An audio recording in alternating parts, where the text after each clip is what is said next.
Thank you very much. You're welcome back. This Newsfile is your most authoritative news analysis show, brought to you by the kind of sponsorship of Bank of Africa. Just deposit or open an account with them with 150 Ghana cedis only.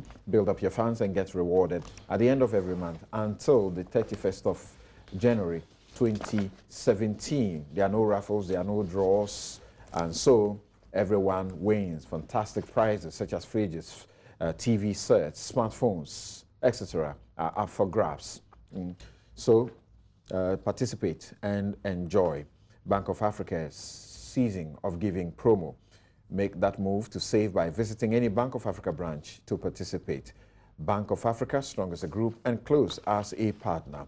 What do you enjoy most about Facebook? Is it the hilarious videos, those funny stuff and the pictures and comments and messenger, or simply staying in touch with your friends? You can enjoy all of this for free with MTN Free After One. Pay only for the first minute of your call on MTN Free After One and enjoy free Facebook for the rest of the day. Simply dial *315# to sign up. *315# to sign up. Terms and conditions apply. MTN, everywhere you go. You can as it were, you can apply for your insurance, renew, as in buying your insurance, renewing it, and making your claims all in 3 easy steps with the Star E Insurance. All you got to do is to log on to starinsurance.com and follow the easy steps to get your insurance online. It's that easy and it's that quick. Star E Insurance, possible anywhere, anytime. Star Assurance, that is your solid partner. ACAP Compost Fertilizer is the fertilizer that is made of naturally organic products, materials such as food and farm waste decompose naturally into humus and very suitable for everything that you need fertilizer for. It will stop poor seasonal yields and post-harvest losses. So get ACAP Compost Fertilizer in all leading agro input and dealer distributions across the country. White Temple agencies, that's where you get the latest technologically advanced, trendy and durable, yet affordable stone-coated roofing tiles. Fair roofs, that is a luxury you can afford. Locate them at plot number 65, Derby Avenue, Children's Hospital Road, adjacent to NHI's Building Arena, or their sales office branch at Old Wager Barrier, Accra West. And also, thank you very much for staying with us. Just a couple of your messages on the segment that just went by, and then we move on. Now, Benjamin Ketia, okay, sorry, that's not needed. This one says, retrospectively, how possible would it have been for the general elections to have come on 7th November as earlier proposed? I feel a war was averted. Warpa Yarik Elvis sent in that. Joe Kwachi says that you see the reason why the minority in parliament did not support the shifting of the voting day from December 7 to November 7. I think their judgment was correct. Then Aaron Zuakuli says that Felix Ofosu Kwachi, okay, that's why he will listen. Thank you. And then Taufik Pra Mikhail says that, can you kindly remind Felix that MPP recommended the use of verification machines? It doesn't mean that they went to buy the machines themselves. Compare those machines and that of the Nigeria INEC and let him speak to it again. Sorry, but we have moved on. Bezo David says that the vehicle, okay, we'll get to the Bugri Nabu right now. It looks like people are itching to rather get into those discussions and a lot of that. Musa Abator in Kumasi says that Ghana had elections in 1992, 1996, 2000 and 2004 without losing candidates threatening peace and security. Why must any least opportunity to pledge on peaceful election? Okay, Nanado sought to give strange conditions, strangely. Okay, that's what we said happened 2012 and you're playing it back. Prince Kado sends this from Malam. He says that the EC and Charlotte Osei disgrace themselves with the shambolic organization of the special voting. Thank God our security personnel have been given another opportunity to vote out John Mahama. And then just one or two more, then we move on quickly. You've got loads of your messages on the first segment of the discussion. Paul Hehi says that you registered at Aflao, you are now in Accra. You did not transfer your vote to Accra, yet you want to vote in Accra. Are you serious? You are not serious at all. Yet the EC failed to do the right thing. They failed here, but they are quick to correct the problem. December 7 will be peaceful, inshallah. Alexander Apau says that the police are first citizens before they become professionals. If they are denied their right, they were right in making the noise that the Dr. Benjamin Agozo was complaining about, that he was not fair to his colleagues who were complaining. Thank you. Now, let's settle down to the week of press conferences. It was a week loaded with press conferences. First, I think it was a press conference by the NPP, and that was led by Mustafa Hamid. He's the spokesperson of the Nana Addo Dankwa Akufo-Addo, and basically alleged that the NDC, acting through President Mahama's brother and President Mahama himself, in active concert with his brother, attempted to bribe their Northern Regional Chairman, Daniel Bugri Nabu, and he was giving a job to destroy Nana Addo beyond electability. And I'm using Mustafa's words. And in return for that, he was offered a brand new V6 Mitsubishi, a brand new V8 Land Cruiser, and 3.3 million Ghana cedis to resign from the NPP and paint the NPP flag bearer Nana Akufo-Addo as a dictator and damage him beyond electability, to say that he is a tribal bigot and he had no any good plans for Northerners, so to speak. Well, we are dealing with that press conference. Fifi Kwete also held one. That is the setting the record straight. You know, they do that every election, and I understood that this was supposed to be their last one or so. And in that press conference, among others, Nana Addo was the central issue. Issues about drugs, issues about allegations that Nana Addo was involved in drugs, and MPP era, Ghana was labeled a cocaine coast, and that Nana Addo's sponsors are mainly persons who are involved in drugs, and some of whom have been arrested. Some were arrested to be dealt with, and the NPP let them go in their time. So he cannot be trusted to hold power. Then Omane Boama, Doctor, the communications minister, also held a press conference.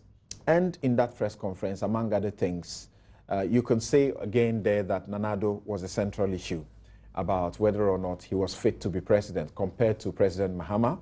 He rolled out President Mahama's record as projects, developments are concerned, and that Nana Addo and the NPP didn't come any close, and then zeroed in on a number of issues which he gave a lot of emphasis to, particularly what has become known as the Great Cape case, which a judgment was given in October 24 of this year, and that Nana Addo was complicit in that case, which the Attorney General went to court and saved Ghana over $1 million. So, gentlemen, that's a whole lot, isn't it? Atik may be a neutral guy in all of this because his party didn't organize the tour. Yeah, they didn't organize any matters in this. So busy. I'll take a cue from Kuku. Kuku says, why not? The two parties are here. Start with them as required. Now, so I'll start with you, Mr. McMahon. the question about Bugri Nabu, the issue with Bugri Nabu, questions are being asked that you didn't really think through it properly and organize this press conference.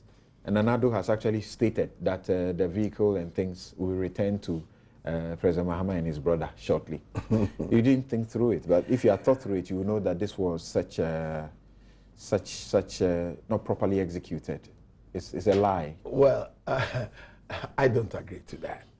And I think it depends on the angle you are looking at. Some people have been saying, why don't you take them to court? And I think that the court of public opinion is also very important, particularly in a home stretch to an election. We are gathering the facts. They continue to come. So we think that the public must know that Nana Addo Dankwa Akufo-Addo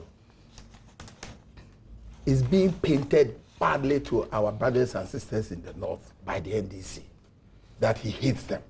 This must be brought to light. That Bugri Nabu supposedly would have made a press conference, defecting, and then running away with huge cash of money just to taint the image, the good image of Nana Akufo-Addo. And he's bound to secure victory next week. So they think that they are worried. But it's elections. Why are you worried? If you perform, you Ghanaians would have given you the chance. So going about trying to paint Nana Akufo-Addo, you have painted this man since time immemorial. It's not sticking. Now you say drillship. Where is the corruptibility in this regard? You could have taken him to court. You are running the state. And it is the state that can prosecute offenders or criminals. So I think that we are in a political season, home stretch, and there was the need for Ghanaians to know that the plan of the NDC to paint Nana Akufo-Addo as hating Northerners, and that the NPP as a party that is for Ashantis is not correct. You claim you are coming to have 1 million votes from Ashanti. Who is going to give you that votes? If all Ashantis, and for that matter, Akans also decided to vote for NPP. So this ethnocentric, bigotry campaigns waged by the NDC and President Mahama must stop, and we needed to stop it in their tracks before going to the law courts. So we did the right thing. If it's not flying, it's flying with a lot of discerning Ghanaians. And I'm happy that we were timely in bringing the issue out to the general public. Number one, wasn't Bugri Nabu invited to Ibrahim Mahama's house? Wasn't President Mahama present there?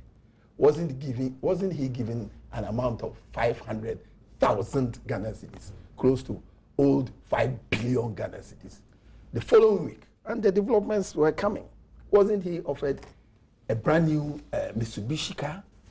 Who gave him the car? Wasn't he promised that contracts he has made for the state, which had not been paid, he was going to be paid and given additional 3 million Ghana cedis? We needed the public to know this. So as for the legal and criminal aspect of it, and in fact, it's even against our own PNDC law 283. That is treating. If you treat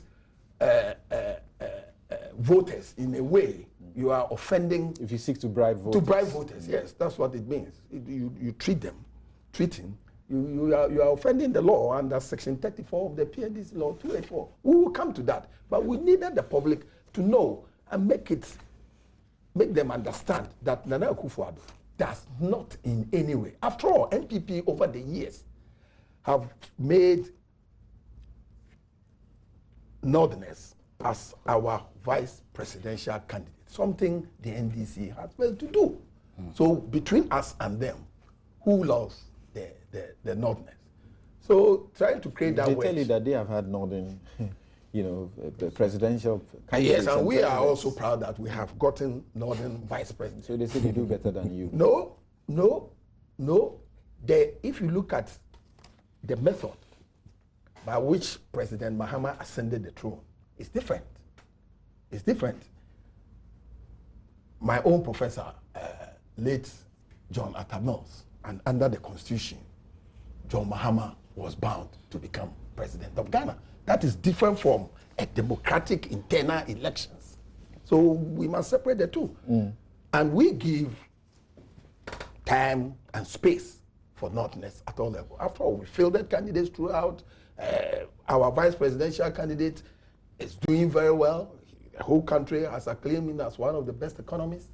So why are you, because you are falling on this election, trying to use Bugri Nabu and for that matter, create a wedge between Nanado, MPP, and our brothers in the north? It's absolutely not true, and we condemn that. Let me remind our viewers and listeners all over the world that the show ends today at 1 o'clock. So we have about an hour more to do. Now, they've leveled the, if you like, say, rehashed the allegations of cocaine and doing drugs. All of them, they've been brought back. They are also drawing your attention to the Great Cape case, in which the Great Cape company was seeking to rip Ghana of some amount of over 1 million Ghana cedis. Nanado seemed to have given his support to all the processes, only to be exposed by the court that that was wrong, and that it is this Attorney General who has served this country that $1 million plus. Samson, since 2008, when Nanado became the presidential candidate of the MPP, I cannot recount the number of press conferences that have been directed at his personality, because he is a major threat to the NDC in power. And it had never stuck. It never stacks. So why are they continuing to do things? If I were them, I would look at other methods. Because these press conference methods by Fifi Kwete and his group and all that, it has never made any impact on Nana Akufo-Addo. And Ghanaians, discerning Ghanaians, have come to know that indeed they are on truths and that they are not going to be swayed by it. So they will continue to say it. But I am telling you, it is not having any impact on the fortunes and chances of Nana Addo Dankwa Akufo-Addo in the upcoming election. Because the man is incorruptible. You don't come and use a dress shape and Great Cape and whatnot and cocaine. Talking about cocaine, the latest Na Ayele case is on the NDC. They must answer that and stop going to women in, what do they call that area? Joel. I mean, nobody even knows or remembers about those. But if you ask any Ghanaian about Na Ayele and cocaine at the airport tarmac, which was supervised under the NDC government, everybody knows about it. The women they refer to are supposed to be MPP members. Na Ayele is not known to be NDC member. But the women who supervised Na Ayele's ability to take the cocaine out? Who? It's the government. Because you go through VIP, who are in charge of VIP? Do I have a VIP passport? Do I have access to the VIP? Is it VIP or VVIP? Well, so VVIP. So for me, we are conducting our campaign on issues, on policies, on what Nana Addo Dankwa Akufo-Addo would do. The policy of one village, one dam, the policy of giving a region to northern part of Western region, a policy of continuing with the national identification card, reducing taxes, etc. NDC has been in power for 8 years. So this election is a referendum on their performance, where they took us from in 2009 and where they have brought us in terms of energy, employment, corruption, etc. That's what they must answer. What they are doing basically is to compare the two candidates and to ask Ghanaians who is trustworthy. And maybe your last point on the specific issue of the Great Cape case, which is the new thing that the NDC wants everybody to know about in the country. I don't want to know anything about it. Which a judgment was delivered on the 21st of October here in the Accra Commercial Court. And they say that Nanado was complicit to the effect that he wrote a letter on which the company depended and relied and went to court and sought to get over $1 million from Ghana. And this Attorney General stopped it. You left something out of this. You should have added the year and the time for us to know that the NDC has been in power for 8 years. They have executive power. They prosecute because it's the state that should prosecute. And why they have stood aloof all these years till 3 days to election when Nana Akufo-Addo will be winning his election first round. These are things people must know. So you must bring in the time element. Okay. I'll share some very brief facts about the Great Cape case shortly in very simplified terms so that you can follow us. But tell us, Felix, what's your reaction to the Bugri Nabu matter? And they say this is very vicious. How do you go for their chairman and seek to bribe him with cars and money and all of that so that he may destroy his presidential candidate? That's very vicious of the NDC. Well, it is a lousy bit of propaganda that the MPP attempted.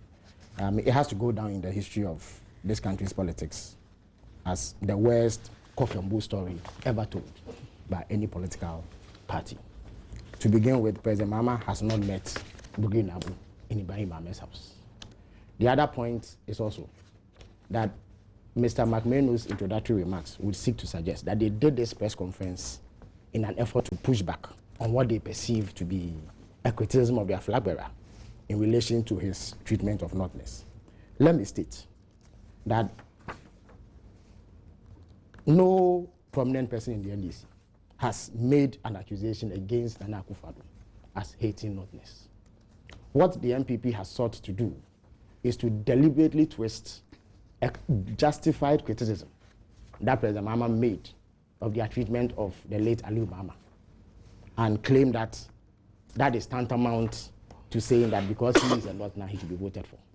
President Mahama only referred to the fact that the late Aliu Mahama was about the most qualified candidate in their 2007 primary, and therefore it was an opportunity for them to break the trend of having only Akan candidates leading them into elections and selecting him. That's what President Mahama said.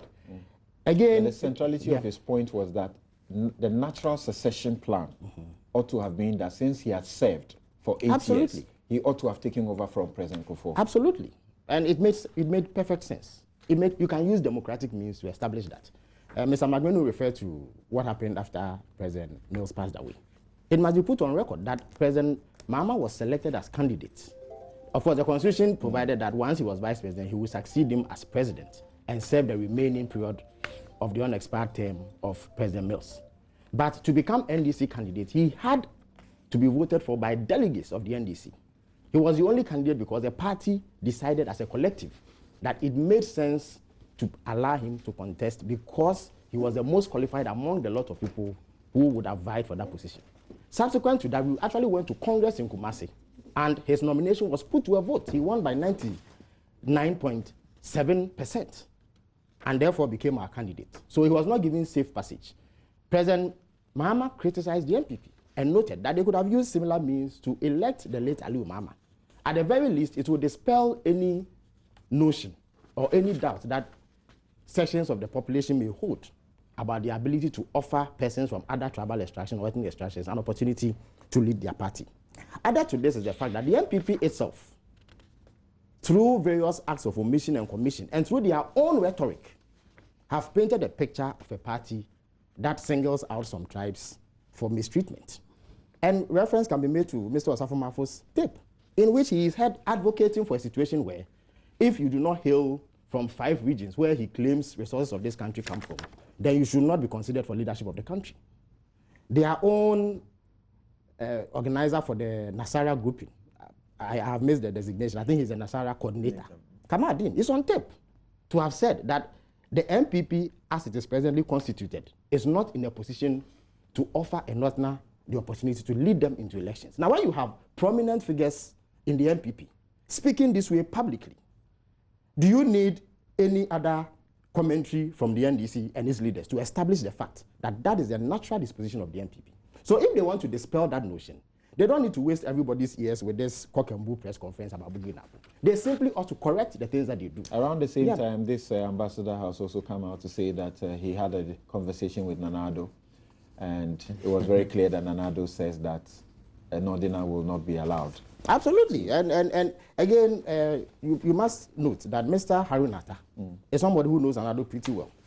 And long before some of those who surround Nana now came anywhere near him, he was one of the people that Nana used to associate with, at least publicly. That is the impression that we were given. I have no cause to doubt what he's saying. He's been asked to prove his claim. Well, and he says that he wants Nana to swear. Well, he's thrown the gauntlet, but at least he's written, he's made his views known. But even before he wrote his article, these figures I've spoken to you about have made the statements attributed to them. And therefore, if the NPP wants to dispel that notion, they need to do more than holding this cock and bull press conference. It is blatantly false. It is silly season. And therefore, don't be surprised that parties will throw in all manner of allegations. Is that the same level at which we should also view the press conferences that you had? No, actually, the press conference that Dr. Mani held was the final edition of what we call the Meet the Press series. Every fortnight, ministries come to our ministry, the communications ministry, to highlight the activities over the years. So we rounded it up. And as you indicated in your introduction, he spoke at length about what we have been doing over the last 4 years in various sectors. He spoke about gains made in education, investments in health, roads, transport, housing, communications, and what have you. He also took the opportunity to correct some, if you want, lies that have been peddled about government, ranging from the supposed collapse of the NHIS, the claim that we have collapsed, what do you call it, social interventions, allegations about corruption, which are clearly not founded, and then judgment debts. He noted that the NPP is about the loudest grouping when it comes to commenting on judgment debts. Yet there are two glaring cases of involvement of their flag bearer in cases of judgment debt, which they seek to conceal. The Great Cape instance, you know very well. It's not the first time that it's come up. It came up in 2011 at the height of the discussion on judgment debts when we launched what we call the Sunlight campaign, where we shed light on some of the cases. There's also the drillship matter, which is fairly simple and straightforward. The state or GMPC is sued by an entity for supposed breaches of contracts and other claims that were made against them. The Attorney General at the time, Nana Akufo-Addo, withdraws legal representation for GMPC. It is expected that either he would go in to defend GMPC's case or he will appoint external solicitors to do so on behalf of the state and GMPC. He doesn't do so.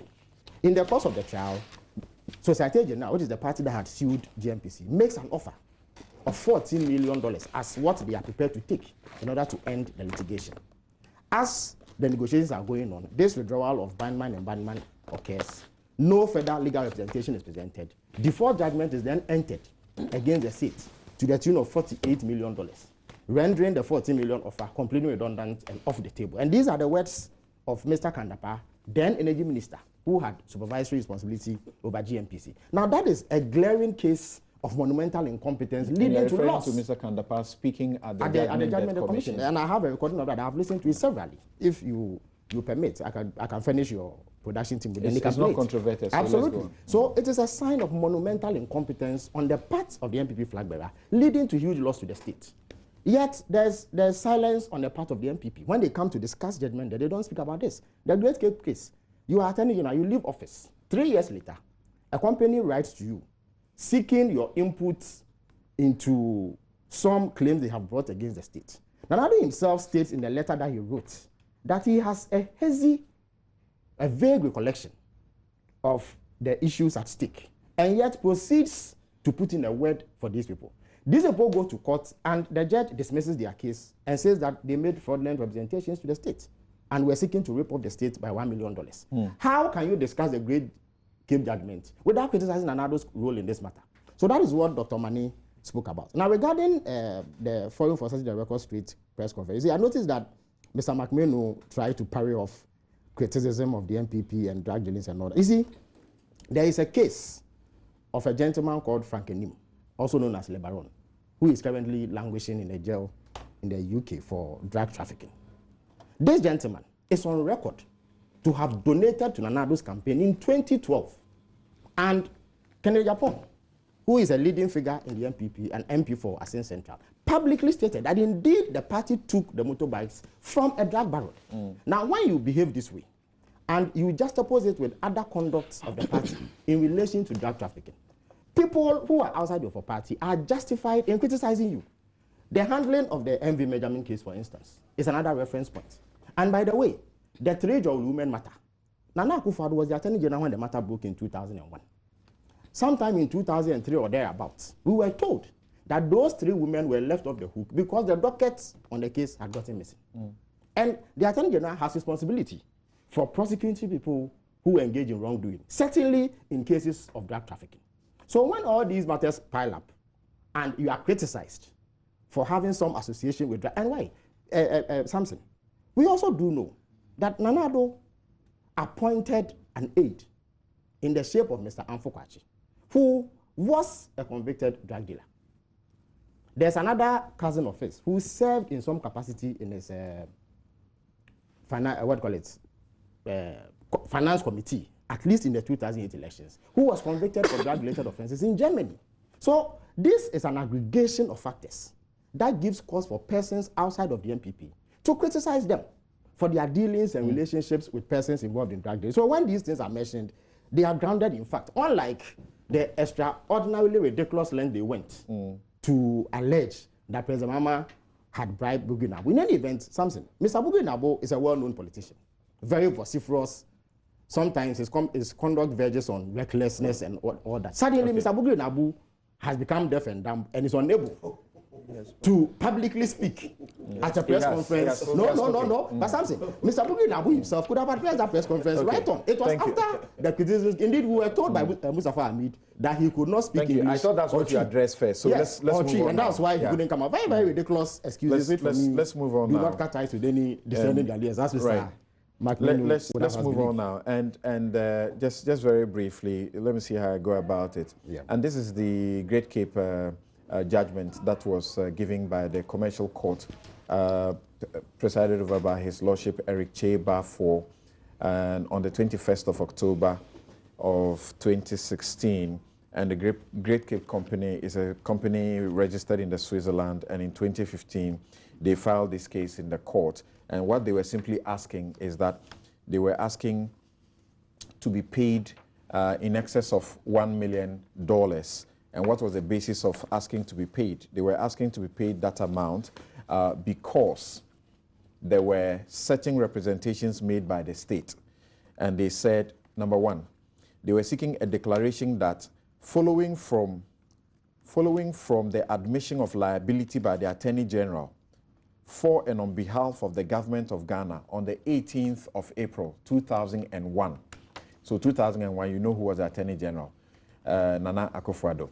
And again, on the 8th of July, 2014, I'm sure you will know who will be the Attorney General in 2014, that they are entitled to an amount of 1,107,817 $1,117,818 and 40 cents as damages for breach of contract and also pursuant to some laws. So this was the basis for which they went to court, that 2 attorneys general, April 2001, one wrote to say that, yes, we owe you, and so we should pay.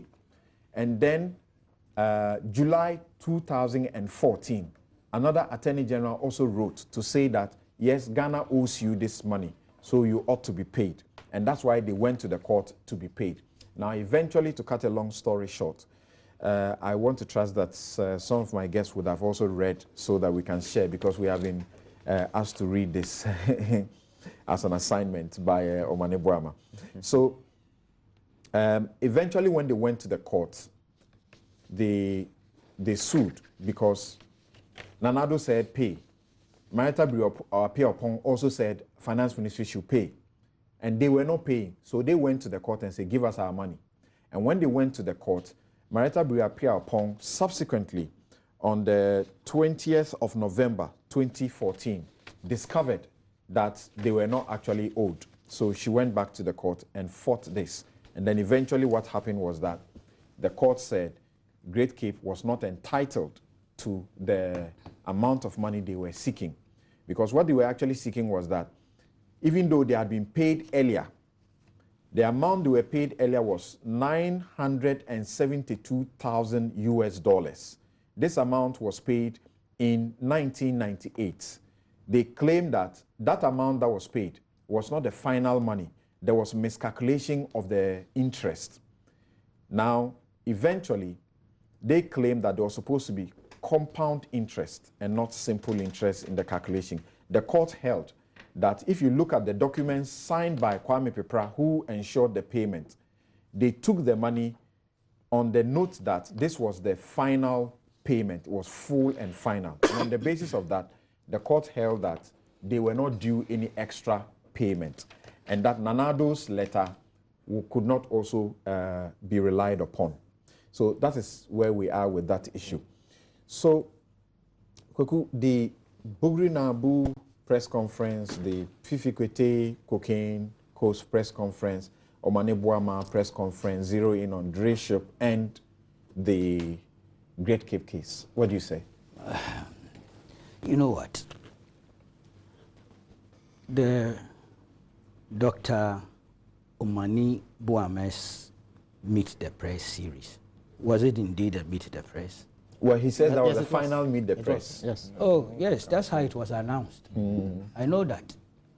But it was such an unusual one. I couldn't believe it. You think the state shouldn't have been paying for that? Wow. Indeed, the party's campaign team or communications team should have been the one doing that particular thing. If you look at the content, the trust. But Omani is in charge of the president's communication for the campaign.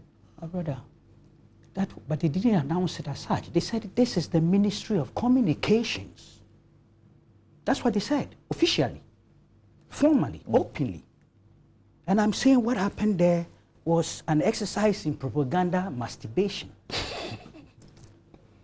directed at assassinating the character of a political opponent. That's what it was. I've followed Meet the Press over 20 years.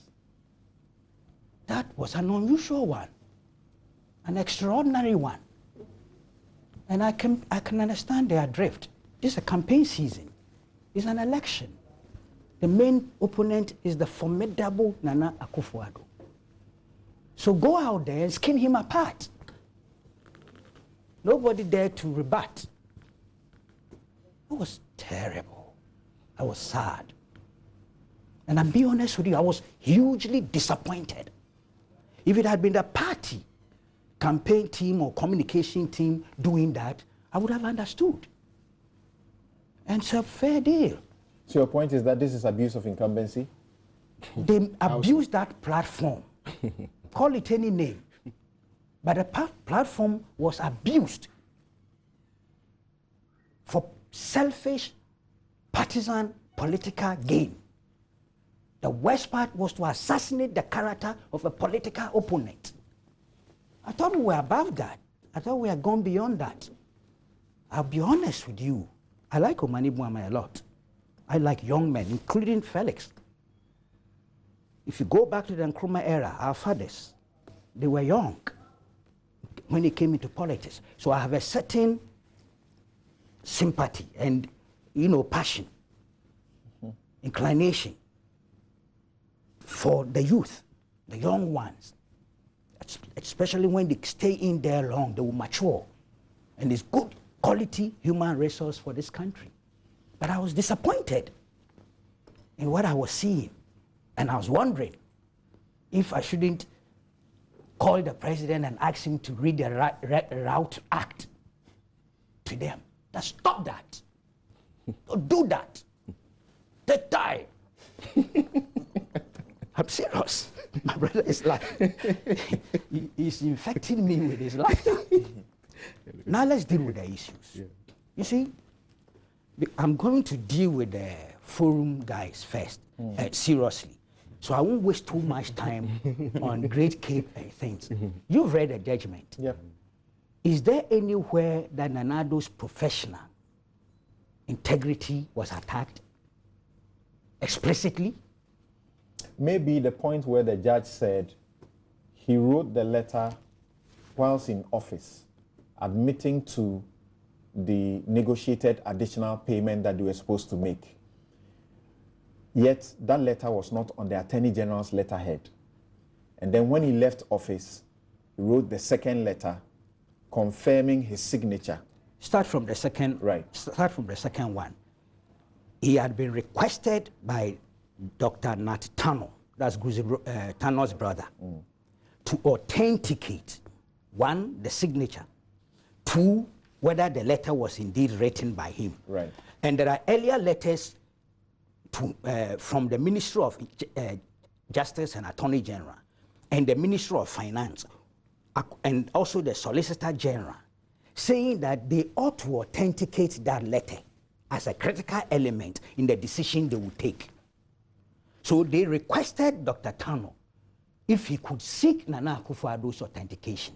That was the critical purpose of that 2011, or was it 2011 letter? There are a series of correspondence between Dr. Tano, Kobna Dufour, and I don't know who was the Attorney General. Dr. Tano represented the Great Cape. Yes. So that part was to authenticate. That was the most substantive thing to do. That letter that was not on letterhead, I found it unusual. I have a copy way back. It went to Osafo Mafu. Was there any doubt in Osafo Mafu's mind that a letter didn't come from Nana? And was the original indeed on letterhead or not? But I'm saying explicitly and categorically, was there an attack? You may infer that, thank you. You may infer that he didn't do sufficient due diligence and came to the conclusion that we owe the people. You've just done the right thing. You said infer. But listen to those who are attacking Nana. They're not inferring. They even give the impression that in the judgment, it's there. I've listened to all of them. But if you read the judgment, it's not there. Why? Because they are doing propaganda. Out to assault, assassinate the character. So that one is an issue we've even dealt with sufficiently on this program. The new element was the court judgment. But you pointed out, as late as July 8th, 2014, is it not so? Yeah. How many years after the first Nana letter? And don't forget, after Nana Akufo-Addo wrote that, you realize there was no payment effected by the Akufo administration all the 8 years. So how do you classify Nana Addo as a stout negotiator for that thing? Did he follow up? Did he force? Do you have evidence to that effect? No. That's why that money was not paid. But my brother, 13 years down the line, and I'm quoting the last two paragraphs. This is Madame Marita Brew Appiah's letter. He says, considering the foregoing, it is the famous Exhibit H in the court case. It is my opinion that the issues set out above have been resolved by documents furnished on this office, and the confirmation by GNPA that same were retrieved from their archives. On the basis of the above, and considering the fact that the Ministry of Finance has already made part payment of the claim, I advise that the Ministry of Finance makes good its debt to Great Cape Company. I'm establishing a point here that it isn't as if Nana Akufo-Addo had a personal diabolical intent to rob this country of any money and give to a foreign company. That's why in 13 years space time, as another Attorney General was making a similar thing. But do you find that the another Attorney General you are referring to was seeking largely to rely on what Nana Addo had done? Listen, what did Nana Addo rely on? Now, come to the 20th November 2014 letter by this Attorney General, who cures a mischief that she had become part of. Second paragraph. It says, by that letter, this is a letter from Ministry, he was responding to Ministry of Finance letter. He says, this is acknowledged with thanks receipt of your letter dated 9th October 2014 on the above mentioned matter. This is for me the relevant part. By that letter, you also forwarded quite a number of documentation on this matter which I had not been aware of previously due to lack of records on this matter in this office. So her deficiency was cured by availability of more information. So she changed her mind here. And what you're reading against second is the famous Exhibit D in the case currently. and which the court refers to in page 22 of the judgment, that indeed the Attorney General subsequently realized her error. Thank you. Rectified same in Exhibit D when she advised against any further payment to the plaintiff. She recognized her error, operative word. So Nana Addo might have also committed an error. Oh, I see. How do you? Oh yes, oh yes, oh yes, oh yes. That is human. So the point I am making. If others they will be incompetent. Sorry. Oh, that's not my argument, and you know that. That's not my drift. Okay, I'm told to try and moderate this show as I did for the IEA. No, but it is a heated I have a big man who is acting as a producer today, Ichirado. He's watching, so please. Right. So that's the point. If Marites was an error, why is Nanado's not an error, but a diabolical intent to rob the state of cash? That's the point I'm making. But as I said, you see, my emphasis today is on the NDC forum for setting the record straight. Okay. For a long-standing thing they've been peddling. And I think it's about time we expose it. I read that they said Raymond Amankwa, for instance, that is Nanado's brother's brother-in-law, even though they have been saying it is Nanado's brother-in-law. We are talking here precision. It is Nanado's brother's brother-in-law. Yes. But you see, this philosophy or principle of guilty by association is what they are pushing. It's for the propaganda forum. It can be done. And we could do it quickly. La ilaha illallah. See, I read somewhere that they claim that Raymond Amankwa's properties, this is what they had been saying for a long time. Even the good old Professor Mills said so. He committed an error, let me be charitable, and he was sued, and he went and pleaded for out-of-court settlement. I have all those things here. But see, it's about time we settle one thing, demystify. The forum says that Nana Akufo-Addo did not go to court. And so Raymond Amankwa's property was given to him through default judgment. That's what they say. And I'm not sure which property they were even talking about. There were two types of properties. The residential property at the airport is a court judgment. The processes Raymond Amankwa initiated began when the NDC administration was in office. For both, for the Flamingo ice cream factory, as well as his private residence. An injunction on the froze the action to auction is dated 12 December 2000. It's here. 3 judges signed it, Regional Tribunal. Justice I.D. Dosu, I think it was the Ghana at 50. A.K. Ahin and R.A. Kwashi. This is in the Greater Accra Regional Tribunal, Accra, sitting before His Lordship so and so and so, date 12 December 2012. This injunction on the auction of the Flamingo was granted on December 12, 2000, which government was in office. Now come to the residential property. This is the judgment I hold here, by the same tribunal. The processes, as I said, began December when the NDC administration was in office. The judgment day, the day they gave the judgment, was April 9th day of April 2001.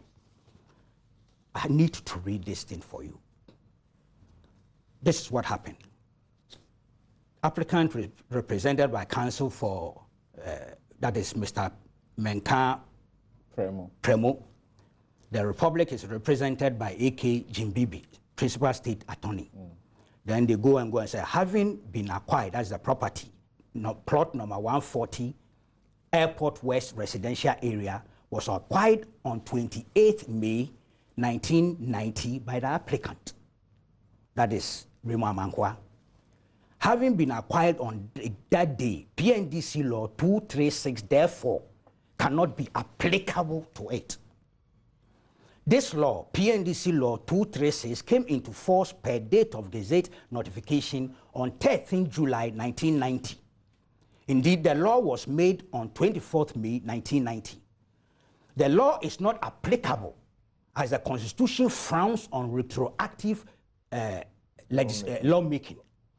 That being the case, the scope of application of PNDC Law 236 does not cover the date of acquisition. The plot, moreover, was an existing built-up place. See paragraph 3 of the title, then the tribunal gives the ruling. In view of the current state of facts, the forfeiture of the property known as plot number 140 Airport West Residential Area was made in error of law, and therefore, on the principle of Musi versus Bagina or so, Bagina, all the proceedings of this tribunal leading to the confiscation or forfeiture of the above described property belonging to the above named applicant is null and void ab initio, and therefore set aside, and ownership is accordingly restored to the applicant ex debito. Okay. Please, is this a default judgment?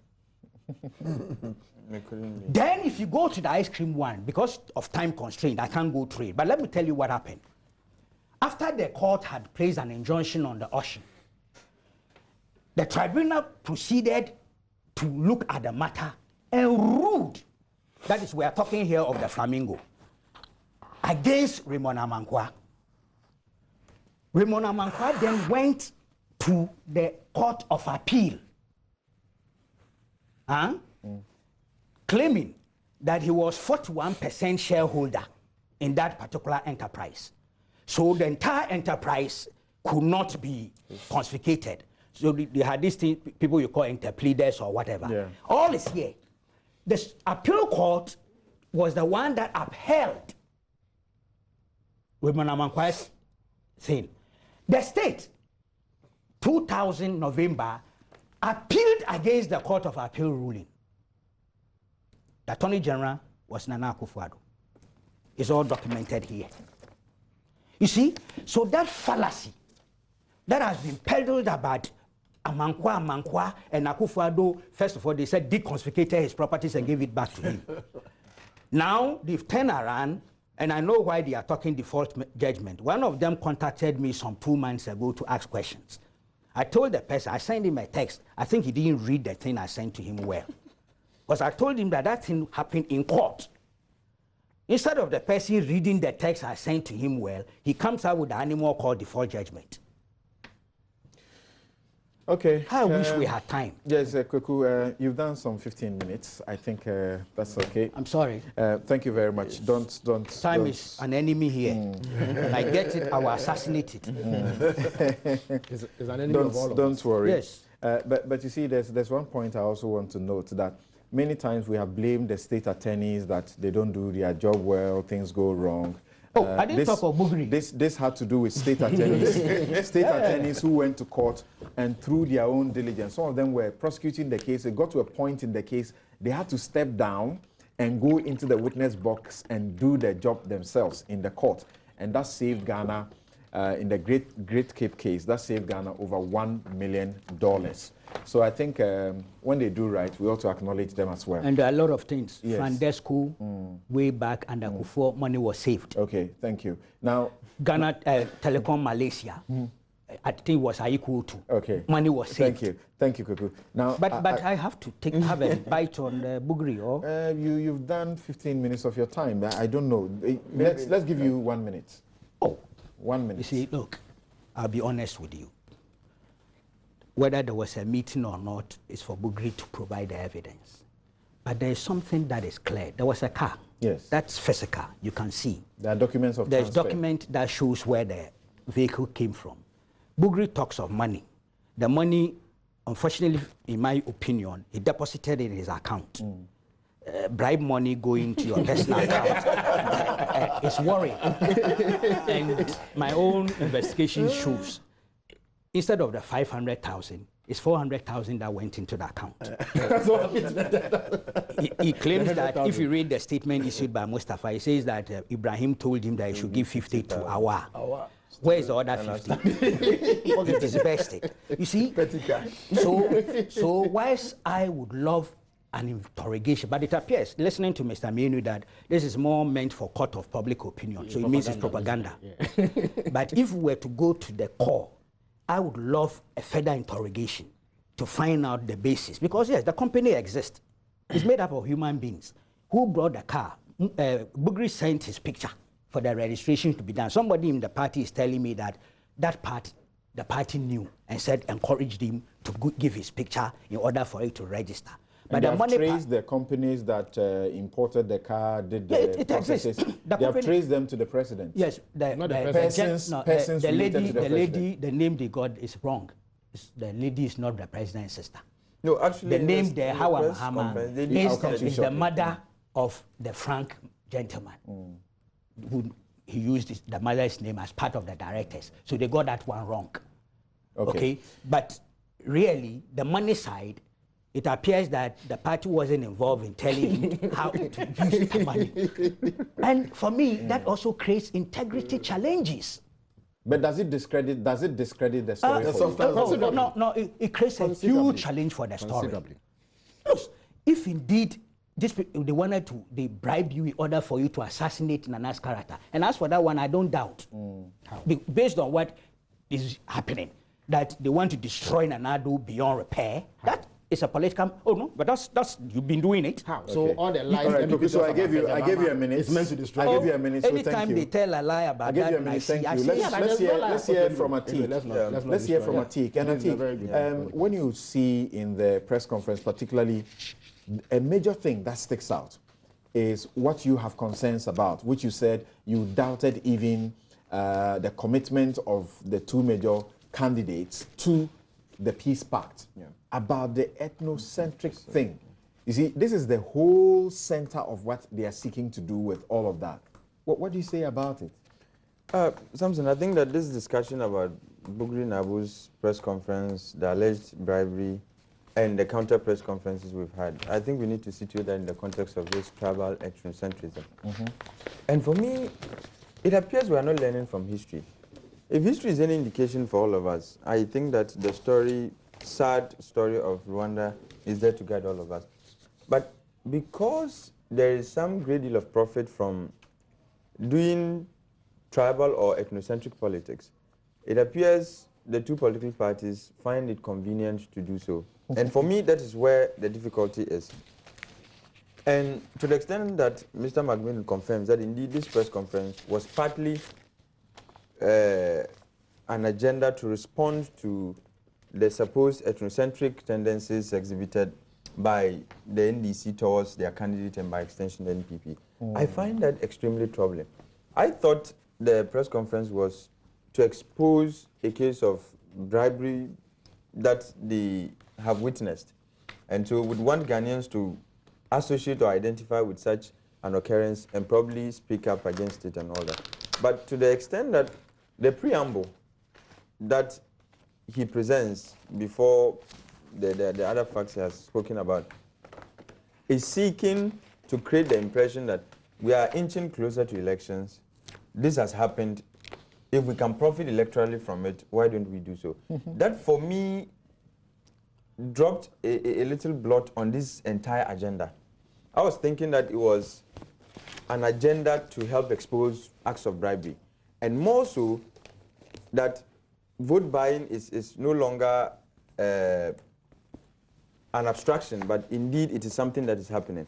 But to want to situate it in the context of we are doing this because it will inure to us electorally, I think that that really is a problem. But coming to the real facts as were presented by the NPP, I am having a difficulty dispelling this particular accusation.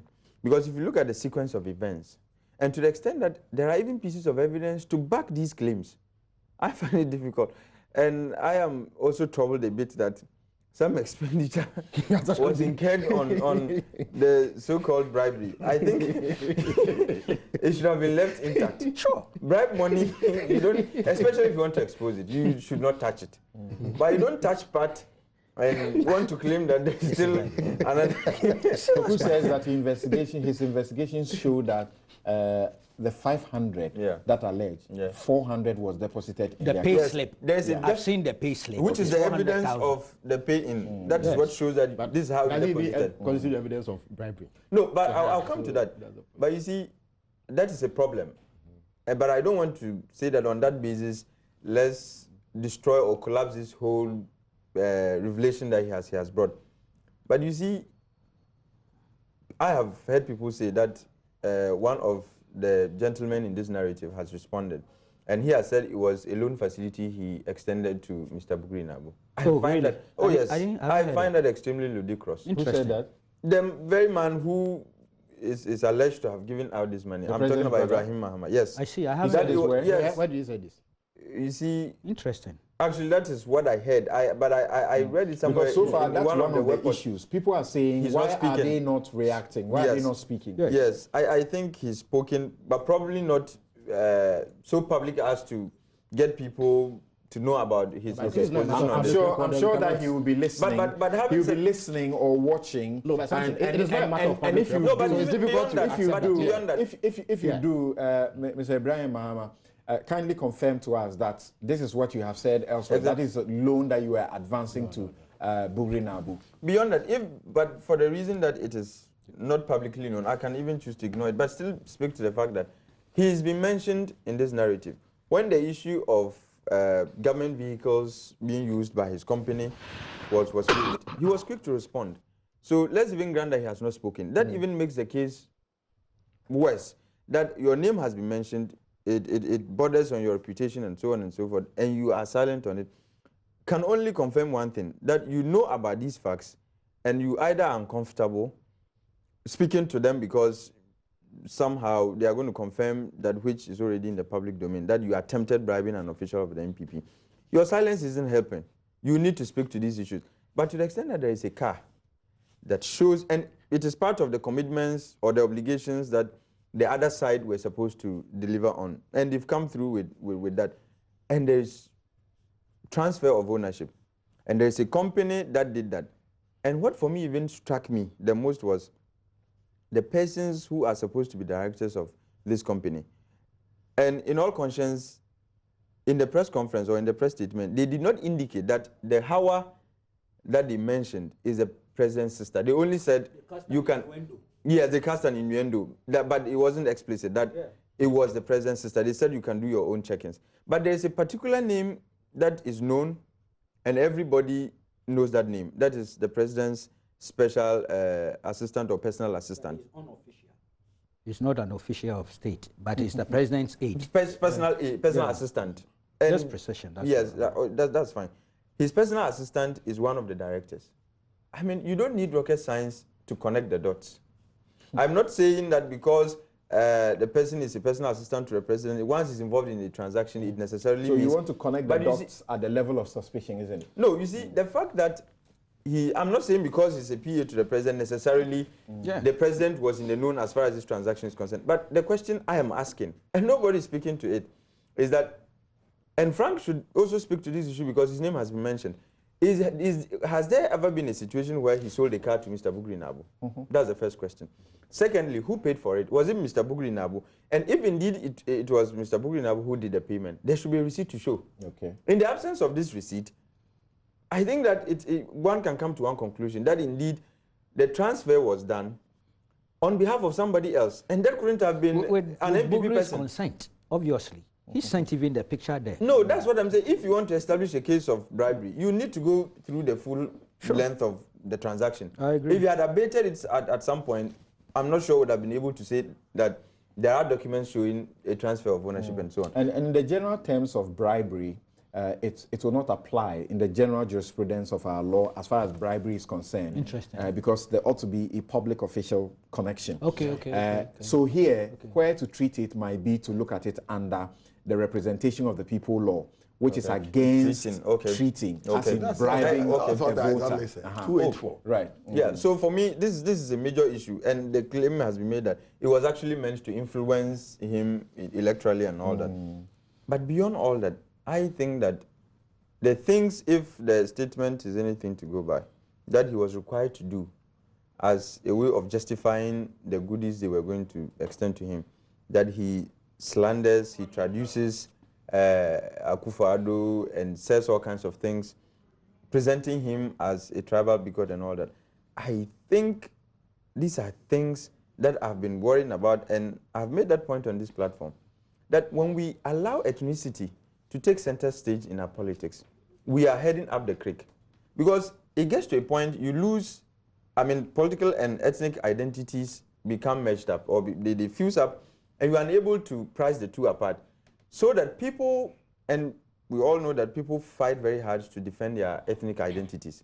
So when political and ethnic identities become one, it will get to a point people will do everything to protect that identity. And that is what leads us to violence of all forms, organized or spontaneous. But let me end on this note. And it has to do with what happens to these things that have been advanced to Mr. Bukri Nabu. I was thinking that the intention was to aid in prosecution. But it appears it is to get the public to know and probably win a case in the court of public So they should return the... Is it Nanado has indicated that he'll return. But that runs counter. No, but that runs counter to the content of the statement. The statement suggests that he was advised to use it in furtherance of the NPP's electoral agenda, including the receipt of the money. Yes, that they should use the money to help in the pooling. There's a campaign that the NPP. That's what. There's a campaign the NPP is running also, where they say when they bring you the money, take it. But don't vote for them. It's our money. So take the money. But sometimes but there is clarity about what to do with these so-called receipts. All right. Now, on the one hand, let me, if you may, Samson. On the one hand, you have the statement suggesting that that money and the vehicle should be used in the cause of the MPP to win the elections. On the other, an advice has also come, just as recent as yesterday, that the money be sent back. But I'm thinking, how do you refund bribe money? Okay, thank you very much. I've not had a chance to speak to the Great Cape and all the...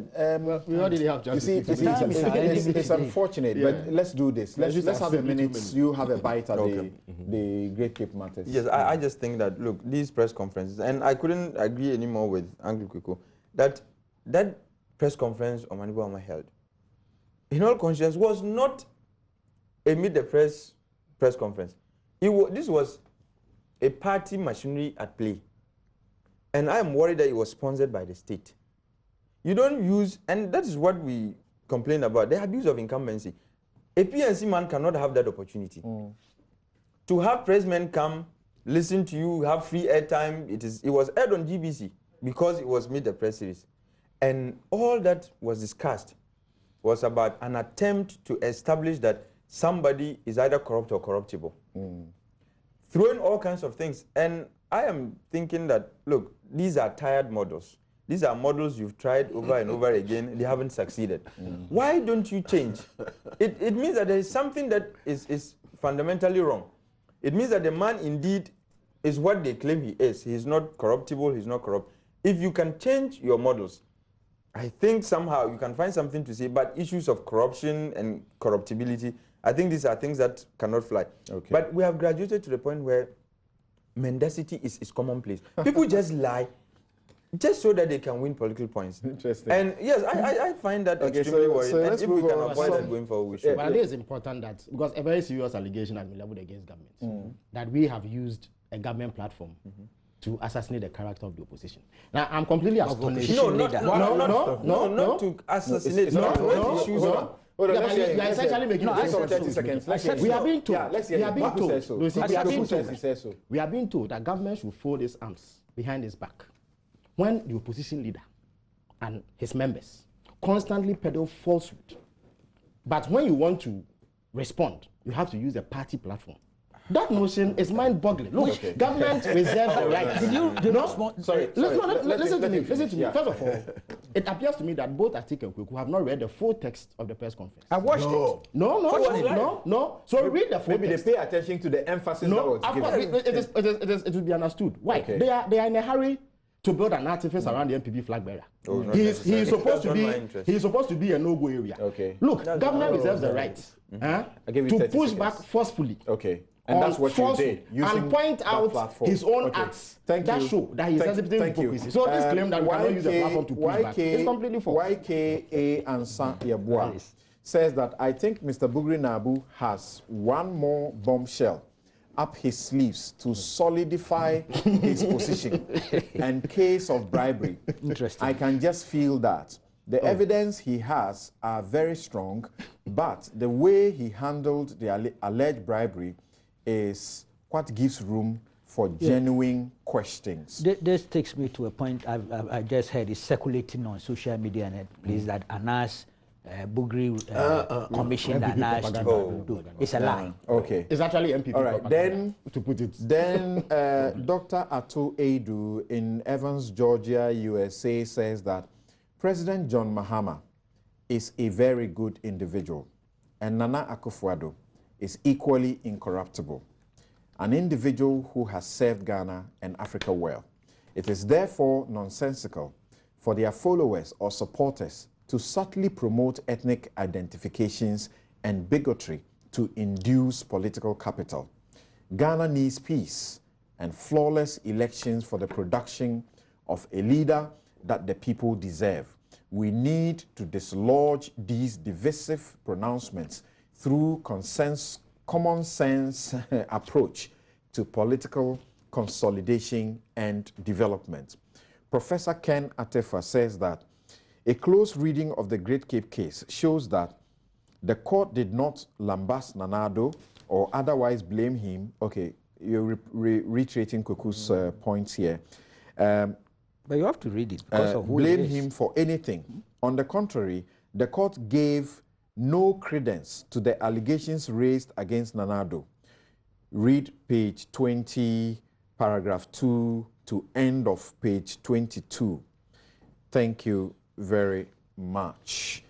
And there are a lot more of your messages. I think I should go for a break, and when we return, I can read a couple more before we go for the Chachichikata acquittal and discharge. But this is from Kofi Bentel. He says, on Bugri Nabu, we need to appreciate that evidence is weighted, not counted.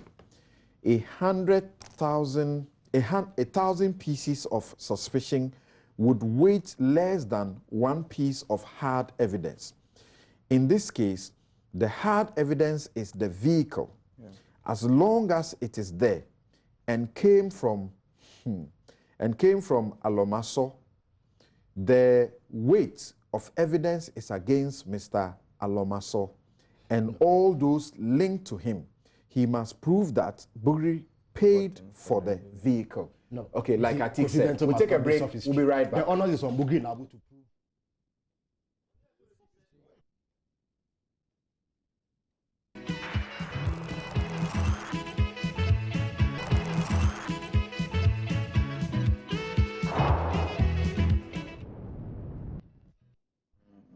All right, you're welcome back. This is Newsfile. It's your most authoritative news analysis show. This has been your extended version and brought to you by MTN, Star Assurance, Cap Compost Fertilizer, White Temple Agency, Royal Lighting, and Medimosis Center that bring you Prostacure, which is the specially formulated health drink that cures any problem you have in urination. Tino Solutions, that's where you get the solar power that will bring you the best. That's the Vitron, the brand that gives you the best of solar energy today. And also be reminded that Roverman Productions also has its production still ongoing, so participate in all of that. Now, Mr. Chachu Chikata was convicted on the 18th of June 2008 on 4 counts of willfully causing financial loss to the state, 3 counts of that, and 1 count of intentionally misapplying public property. And then he was sentenced to 5 years on each of those counts, but the terms were to run concurrently. He filed an appeal on the same day of 18th of June 2008 against his conviction. It was a rather bizarre conviction, if you ask me. And the amount involved in all of that was an amount of 2 million French francs. If you like also, and then the misapplying of property was 20 million cedis. So a total of about 800 million cedis was involved. Now he appealed, and then this week, on the same Thursday, is it, the Court of Appeal held that he had been acquitted and discharged, and the judgment that put him in prison had been set aside. Questions are being asked about the pardon that he had. What happens to it? Now, Kweku, briefly, I'm told that we can deal with this in some 30 seconds for each one of you before we close. Yeah. We might as well not touch it. But, well, it's a court of competent jurisdiction that has ruled in his favor. I'm sure he's a happy man. His family will be happy. His friends will be happy. There are really new angles to it. I got a judgment, so I've read it. Before I got a judgment, I asked myself, what was the role of the state in that encounter? The state said it couldn't defend that case. Thank you. And asked the court to grant Chachu's wishes. Thank you. Yeah, thank you. No, but you should know the case. It might be such bad that they can't defend it. No, and they were being frank. I don't think you should be judgmental on that. I mean, I am saying he that was saying, oh. No, but I mean, I asked myself okay. that question. But when I got a judgment, then I realized that Attorney General virtually was on Chachu's Okay, side. we should actually make time because 30 seconds is over. It's not good. What do you have to say? Well, for me, I was one of those who joined the Free Chachu movement because I had, at that point, felt that he was not treated fairly. Everybody, whether you are guilty or not, you should still have an opportunity to go through the full length of the law. And to the extent that he was somewhat denied that opportunity, I felt that it amounted to some travesty of justice, and we needed to correct that. Right. But the details of whether he actually committed it or not is another matter, and to the extent that the Attorney General, well, anyway. Okay, thank you. We don't have now, time. 30 seconds, strictly 30 I like seconds. to put it on record that President Kufuor pardoned him.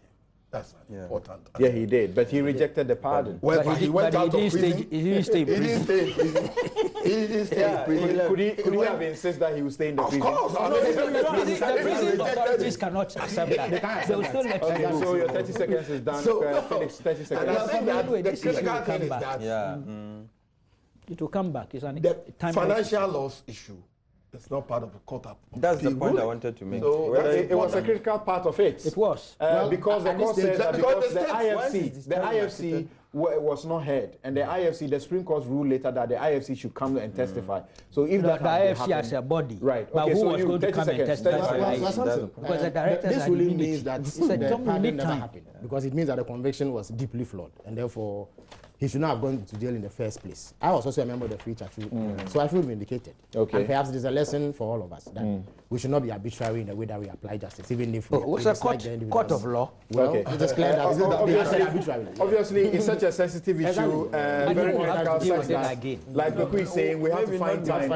We have to find time and deal with it, and we should be able to do that. Thank you very much. Thank you very much. My guests have been Kweku Bako, Abdul Malik Kweku Bako. He's editor-in-chief of the New Crusading Guide newspaper. Atik Mohammed is general secretary of the PNC. Peter McMahon is heading the NPP's campaign, Nanado's campaign for 2016 election. And then Felix Kwachiofosu is Deputy Communications Minister. Thank you all, gentlemen. And thank you for the first set of our guests who came in also. I'm Samson Ladi Anyanini. And this show, as always, my outfit, as always, is provided by Latida. Have a good afternoon. Newsfile was brought to you